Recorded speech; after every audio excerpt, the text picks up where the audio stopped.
நாயகனே, தீமையை வெறுத்து தீய சக்திகளை அடியோடு அழித்தொழித்து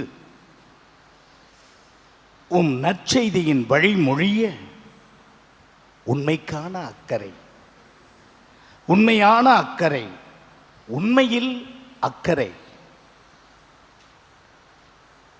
வழியில் வாழ நீர் என்னை வழி நடத்தும். எங்களை ஆசீர்வதித்தருளும் ஆவியானவரே. ஆமீன். நாமே போட்டுக்கொண்ட கோடுகள், நாமே வகுத்து கொண்ட எல்லைகள், இந்த கோடுகளும் எல்லைகளும் நமது சௌகரியமான பயணத்திற்கு கட்டாயம் சம்மதிக்க வேண்டும். அப்படி சம்மதிக்காத பொழுது ஒன்று அவை ஆக்கப்பட வேண்டும் அல்லது அழிக்கப்பட வேண்டும். இப்படித்தான் வாழ்வேன் என்ற நிலை நாம் ஏற்படுத்துகிற கோடுகள், வரைந்து கொள்கிற எல்லைகள். அதை மாற்றி எப்படி வாழ வேண்டுமோ அப்படி வாழ்வது ஆண்டவருக்கு உகந்தது.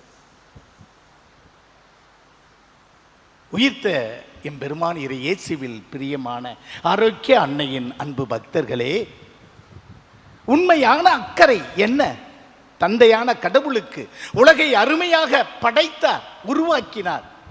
அவர்கள் அனைவரும் தன்னுடைய பிள்ளைகளாக இருக்க வேண்டும் என்று விரும்பினார். நான் உங்கள் கடவுள், நீங்கள் என் மக்கள், அதுதான் அவர் விருப்பம். ஆனால் இடையில் வந்த நாம் தான், மனிதர்கள்தான் அந்த கடவுளுடைய உண்மையான அக்கறையில் இருந்து விலகி அதற்கு மாறாக வாழ ஆரம்பித்தோம். ஆகவேதான் அவர் உங்கள் பலிகளையும் தகன பலிகளையும் ஜபங்களையும் கொண்டாட்டங்களையும் திருவிழாக்களையும் அருவருக்கிறேன் என்று சொல்லுகிறார். ஏற்றுக்கொள்ளவில்லையே, விரும்புகிறேன் என்று சொல்லவில்லையே. ஏனெனில் உண்மைக்கு புறம்பான வழியிலே நீங்கள் வாழ்கிறீர்கள். நான் விரும்புவது போல நீங்கள் வாழ்வதில்லை. ஆகவே உங்களுடைய ஒரு முறை பாடுவது இருமுறை ஜெபிப்பதற்கு சமம். ஆனால் உங்கள் பாடல்களை அருவருக்கிறேன் என்றல்லவா ஆண்டவர் சொல்லுகிறார். ஆக அர்த்தம் என்ன? உண்மையில் அக்கறை இல்லாமல் நாம் வாழ்ந்து கொண்டிருக்கிறோம்.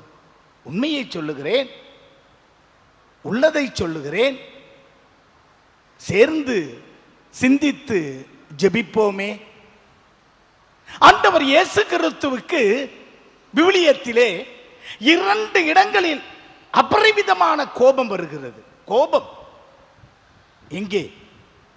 ஆலயத்திலே அவர்கள் வியாபார கூடமாக ஆக்கி இருக்கின்ற பொழுது அங்கே அவர் கோபப்பட்டார். எதற்காக? சந்தடிகளையும் சத்தங்களையும் பார்த்தா அதுவும் ஒன்றாக இருக்கலாம். ஆனால் அதைவிட ஆண்டவர் சொல்லாத அங்கே அதிகுரு, பிறகு குருக்கள், பிறகு ஆண்கள், பெண்கள், சிறுவர்கள் என்று இடங்களை பிரித்து வைத்து கடைசியிலே இருந்த முற்றத்திலே இந்த யூதர்கள், தூய்மையற்ற தீட்டுப்பட்ட சமாரியர்கள் நின்று ஜெபிக்கக்கூடிய இடத்தை ஆக்கிரமித்துக் கொண்டார்கள். அங்குதான் வியாபாரம் செய்கிறார்கள். அதுதான் ஆண்டவருக்கு கோபம். என் மக்கள் வழிவிடவில்லையே என்று சொல்லி சாட்டை பின்னி அடிக்கிறார். அது உண்மையான அக்கறை, மக்கள் மீது கொண்ட அக்கறை. இதனால்தான் அவரை தீவிரவாதி என்றும், இவர் சரியில்லாதவர் என்றும், இவர் பைத்தியக்காரன் என்றும் அன்றைய சமுதாயம், நம் சமுதாயம் யூதர்கள் சார்பிலே சொன்னது. உண்மையை சொல்லுவது பைத்தியக்காரத்தனமா? உண்மைக்காக உழைப்பது உண்மையற்ற தன்மையா? இல்லையே. இரண்டாவதாக இன்றைய நிலை இப்படி உண்மையான மக்களை அந்த யூதர்கள் வழியில் இல்லாததால் அங்கே சமாரியர் என்றும் கதரனேர் என்றும் அவர்களை ஒதுக்கி பிரித்து வைக்கிறார்கள். தீட்டு, அவர்கள் பகுதிக்கு சென்றால் தீட்டு, அவர்கள் ஏற்றுக்கொள்ளப்படாதவர்கள், தூய்மையற்றவர்கள் என்று மக்களில் ஒரு பகுதியினரை ஒதுக்கி வைத்திருந்த கதரேனர் பகுதிக்கு ஆண்டவர் இயேசு செல்கிறார். ஏனெனில் உண்மையில் அக்கறை இருந்தது, உண்மையான அக்கறை இருந்தது மக்கள் மீது.